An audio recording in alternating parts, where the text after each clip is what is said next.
Bonjour chers bien-aimés en Jésus-Christ. Aujourd'hui je vous révélerai comment obtenir presque tout ce que vous voulez de presque n'importe qui. Avant de commencer, abonne-toi pour ne pas rater prochaine vidéo. Si c'est fait, que Dieu vous bénisse. La réponse réside dans un principe simple de la parole de Dieu. Faites aux autres ce que vous voudriez qu'ils vous fassent. C'est ce que Jésus a enseigné, agir en premier, plaire, servir. Cette attitude active la puissante loi du donnant-donnant. Ainsi, lorsque vous plantez la gentillesse, vous récoltez la bonne volonté. Les personnes difficiles récoltent l'isolement. Beaucoup de gens vivent centrés sur eux-mêmes, ignorant ce que les autres attendent ou dont ils ont besoin. Ils ne pensent qu'à ce qu'ils peuvent extraire des autres, pas à ce qu'ils peuvent offrir. Le résultat naturel de cela? Isolement. Personne n'aime être entouré de quelqu'un qui ne veut que recevoir et ne donne jamais rien. Même lorsqu'ils parviennent à quelque chose, c'est généralement par obligation, par argent ou par position, jamais spontanément ou avec une réelle valeur. La règle d'or, faire plaisir sincèrement. La Bible nous enseigne à plaire sans arrière-pensée. Ce n'est ni de la flatterie, ni de la manipulation. C'est servir naturellement, avec empathie, avec cœur. Exemple simple. Vous sortez d'un magasin et voyez quelqu'un s'approcher, les mains pleines. Tenir la porte est un geste petit mais significatif. Vous feriez cela pour un étranger non pas à cause de qui il est, mais à cause de qui vous êtes. Ce principe s'applique à la maison, au travail, aux amitiés et même aux interactions occasionnelles.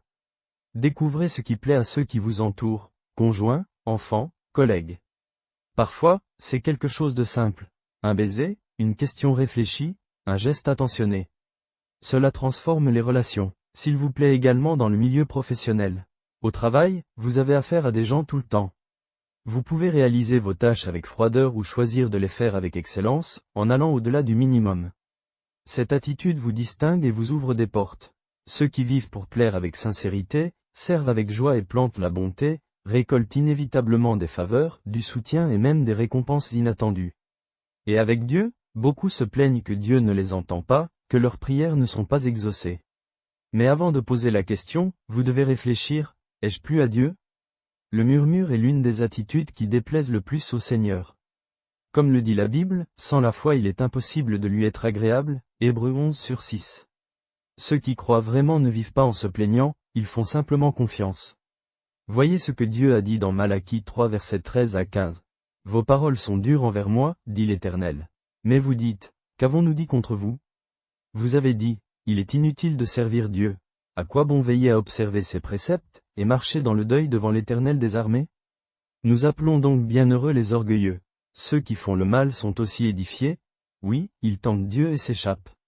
Le peuple murmurait, accusant Dieu injustement, alors même qu'il récoltait les fruits de sa propre désobéissance. La meilleure façon de demander est de faire plaisir. Voulez-vous recevoir quelque chose de quelqu'un, y compris de Dieu? Commencez à donner, merci, servir. Faites votre part avec foi et bonne volonté. Parce que la meilleure façon de demander, c'est de faire plaisir en premier. Chers bien-aimés, c'en est tout et que Dieu vous bénisse.